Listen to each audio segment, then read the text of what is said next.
Hello， 大家好，我是 Honda， 欢迎来到我的频道。今天又是 Sigma 最新推出来的2845 f1.8 超大光圈，史上第一颗最棒的1.8大光圈变焦镜头。我们今天就来开箱吧。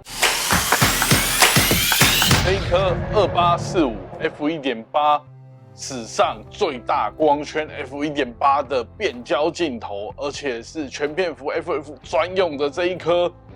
真的拿到手让我超级期待的。当我得到它的资讯的时候，我就觉得我一定要好好的测试它，让大家看看这颗镜头到底有多厉害。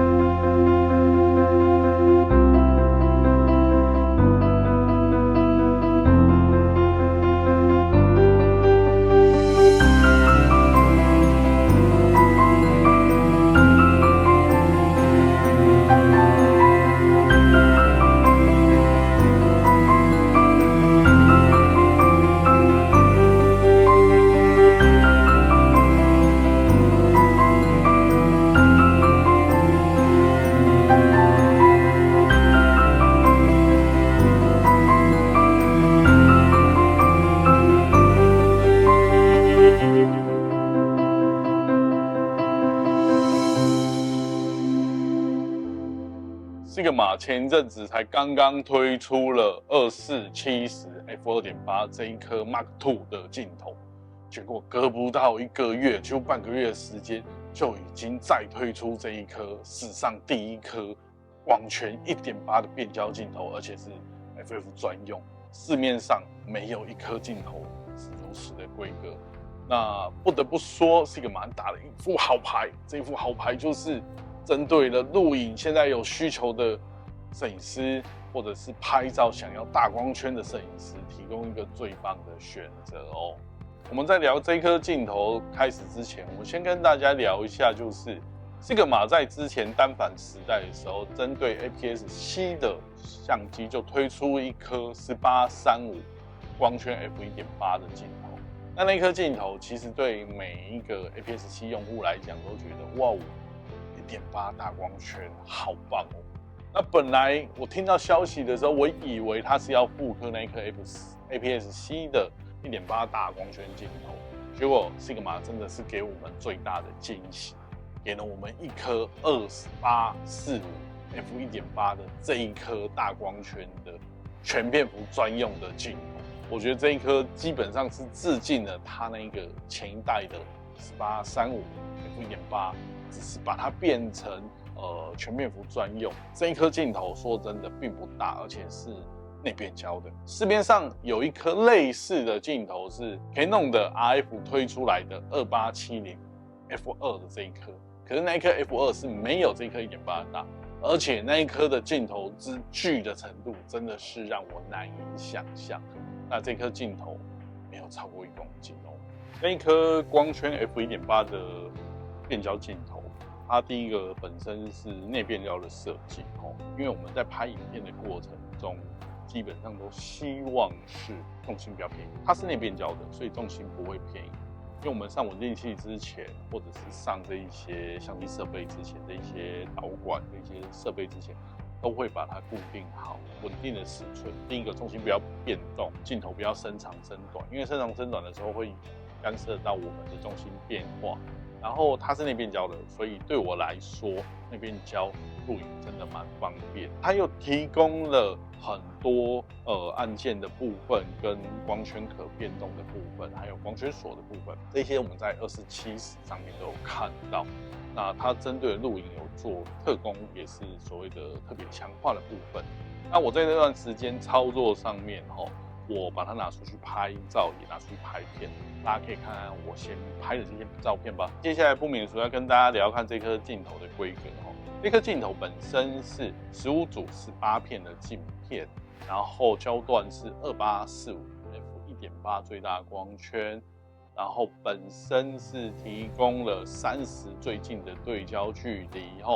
那对我来说，这个对焦距离真的很好用，而且是从28到45端都是30的对焦距离，它的放大倍率到1:4哦，它的口径是到82口径，光圈的叶片数到11片哦。那这一次使用的对焦马达一样是Sigma最新在使用的 HLA 的对焦马达。那这款马达带给这一颗镜头的对焦速度上来讲，从28到45端都是达到0.15秒左右的对焦速度哦，这个对焦速度真的蛮惊人的哦。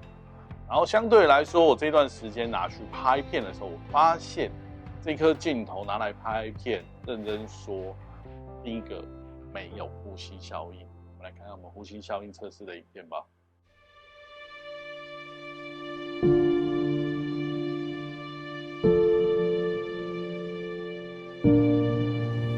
那另外一个特点是，这颗镜头本身是齐焦的。什么叫齐焦呢？那齐焦镜头的设定就是说，在一些电影镜头上面蛮常看到的。它对着这个点，它今天从28端变焦到45端，那变焦到45端的时候，它的焦点是没有任何改变的哦，而且相对来说没有任何的呼吸效应哦。然后这颗镜头针对录影做了很多特别的调制，还有它针对耀光的部分，也是透过镀膜的方法，把这个耀光很有效的降低。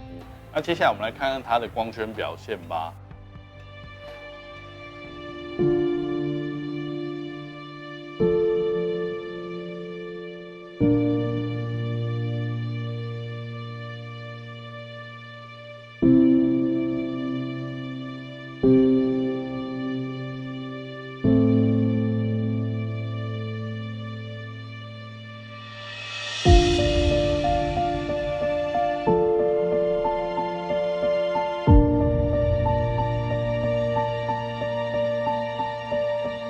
机身的快捷键的部分跟前一个之前我们介绍的2470 2.8那颗一样，它一样提供了光圈锁的功能，还有所谓的手动自动对焦的功能，还有无段光圈环的设计的部分，一样有2个热键哦。接下来跟大家聊聊看，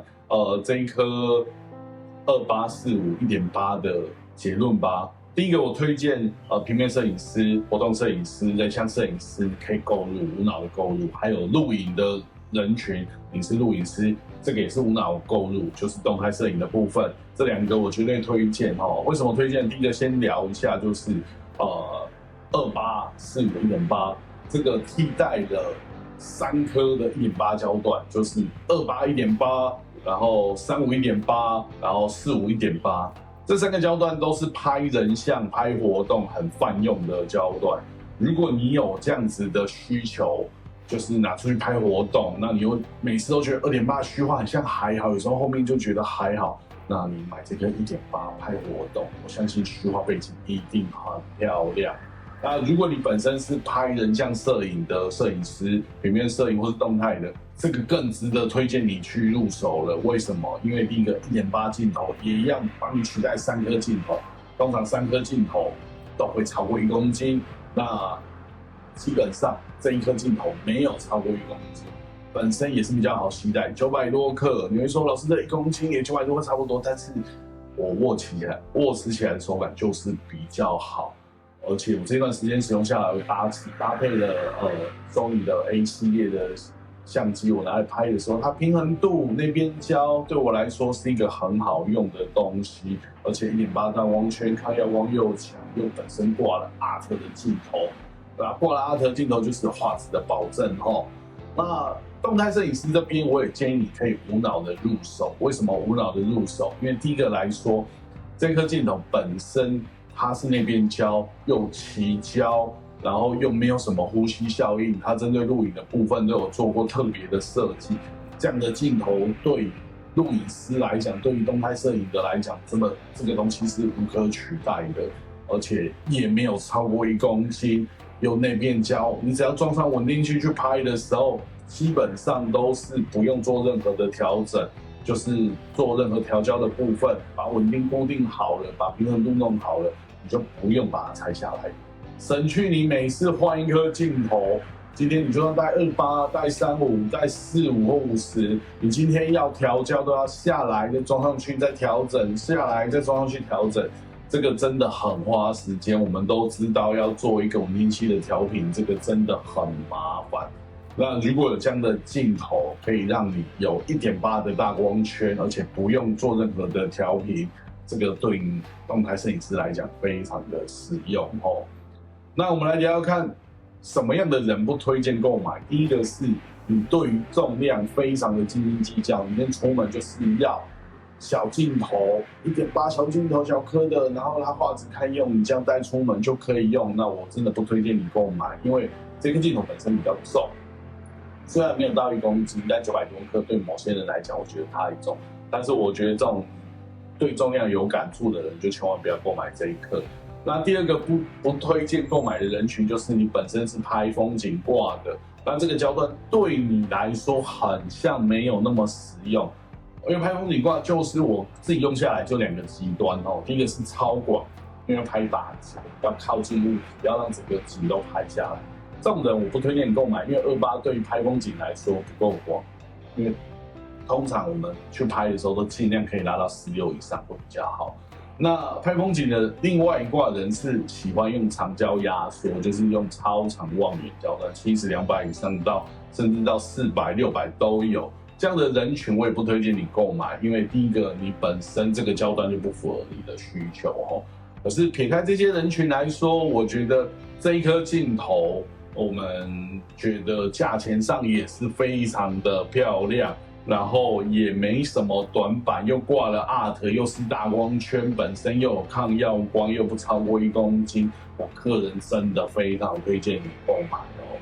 好啦，今天的分享就到这边了。如果你喜欢我的频道，帮我点赞、订阅，还要开启小铃铛哦。感谢各位，拜拜。